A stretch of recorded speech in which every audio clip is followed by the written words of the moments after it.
In this house, there's a boy who grew up to be a man that everyone knows. He has a name, but everyone knows him as a doctor.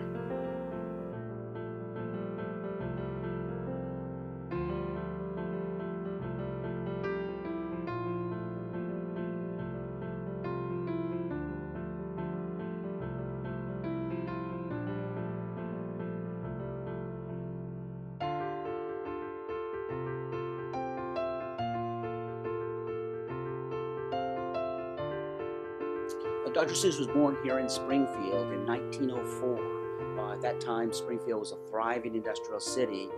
His grandparents, who were German in origin, came here in the 1860s. His grandfather set up a brewery here in 1876, and so that's why the family was here in Springfield in 1904 when he was born. He lived on Fairfield Street. Dr. Seuss, a lot of people think that Dr. Seuss was born and lived on Mulberry Street. That's not true. The reason for that is because his first book was about Mulberry Street, but he didn't live on Mulberry Street himself. He lived on Fairfield Street in the Forest Park section of Springfield. He then went to Dartmouth College. He lived in New York City for a while. He also traveled to Europe, lived in Europe for a while he was still studying, and then he wound up settling in the San Diego area of California, and that's where he lived for most of his life after World War II. Dr. Seuss did not have children, even though his second wife had children. He raised them as the father. Once he married in the 1960s, his second wife had children, and he helped raise those children. The thinking is that Dr. Seuss's first wife, probably suffering from various illnesses in the 1960s, probably did commit suicide. There's not a lot of information about that, but that's the thinking what probably occurred.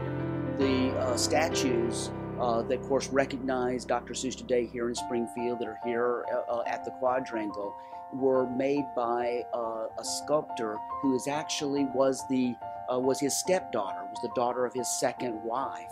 And she, in fact, the pose that he has, he's sitting at a desk, kind of leaning back. The reason she chose that pose was because she remembered when she was a teenager, she remembered him working in his studio and looking that way, kind of sitting back as he was thinking, doing his creative work. This is the only memorial here in Springfield. The memorial set up Dr. Seuss is the only memorial in existence in America. His archives are located in two different locations. There are archives in California at one of the universities in the San Diego area, part of the California university system, and at Dartmouth College, the college that he attended himself. They both have archival collections, papers documenting his life. But the only location where there's a memorial with sculptures is here in Springfield, where he grew up. Well, this panel that we have behind us here is an exploration of just one of the ways in which Dr. Seuss was influenced by his experience living here in Springfield. He saw many, many things as he was growing up, and it influenced many of his creative ideas, things that he used in his books many, many years later. And this is a perfect example. The Knox Automobile Company was one of the most active makers of automobiles, trucks, and tractors in the first 2 decades of the 20th century.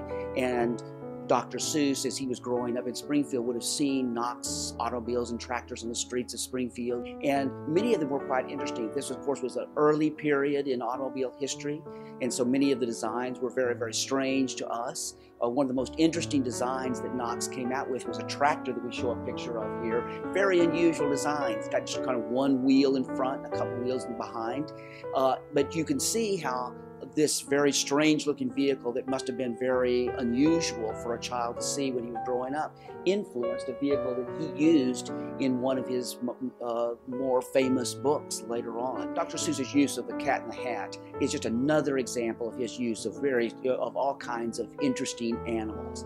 And this does come from an experience he had in Springfield. His father was the superintendent of the Forest Park Zoo, a zoo that's still in existence to this very day. This zoo, of course, had a lot of very exotic, unusual, interesting animals. He must have, as he was growing up, he must have seen these animals on a regular basis since his father was involved in running the zoo. And of course, he lived just a few blocks from Forest Park where the zoo was located. So he saw a lot of these animals. Being the creative, sensitive mind that he was, I'm sure it inspired a lot of interesting thoughts and creative ideas about his animals, because throughout his life, not only with the Cat in the Hat, but many of the animals and the different creatures he used in his books look like animals that you can see a connection to animals that he saw in the Forest Park Zoo. He died in 1991, so he lived from 1904 to 1991. And by that time, he had written many, many books, depending on how you count them, because he had many different kinds of series and things like that. He wrote over 60 books during his lifetime. Well, I think Dr. Seuss, the legacy I think that he wanted more than anything is we talk about his influence, his writing about different kinds of ideas. I think he wanted to be known more than anything for just an author that wrote books that inspired and activated children's minds. He wanted children to enjoy his books, get excited about it. He wanted to spark their own imagination through the animals and the creatures and the scenes that he created. And he wanted the lyrics, the poetry really of his books to inspire children to want to read more and learn more. I think that's the most important legacy. And I think it's the essence of what Dr. Seuss was interested in passing on to many, many generations. I think secondly, though, is he was very concerned about social issues, pollution, discrimination, things that he experienced himself growing up in Springfield. For instance, discrimination.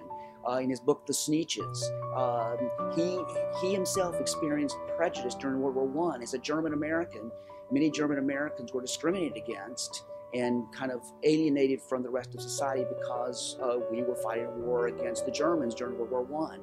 And he felt that was very, very unfair. He grew up in America, and he didn't understand that. And so later on, that inspired his work in the area of discrimination.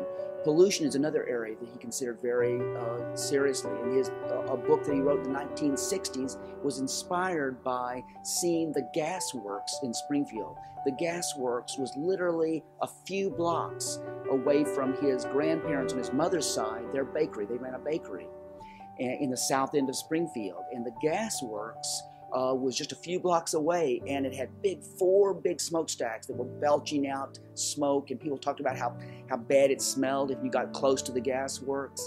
Well, that later on, and when he was writing about pollution himself, 50 years later, the factory that he shows as polluting the environment had 4 smokestacks, just like the gas works here in Springfield. That's a building that's gone now. It's no longer in existence here, but it was something that he saw and experienced as a child here, and it affected his thinking about pollution many, many years later. So I think the combination that he wanted to inspire children, I think certainly that was the thing that he wanted to do most of all, but he also wanted to address social issues like discrimination and pollution.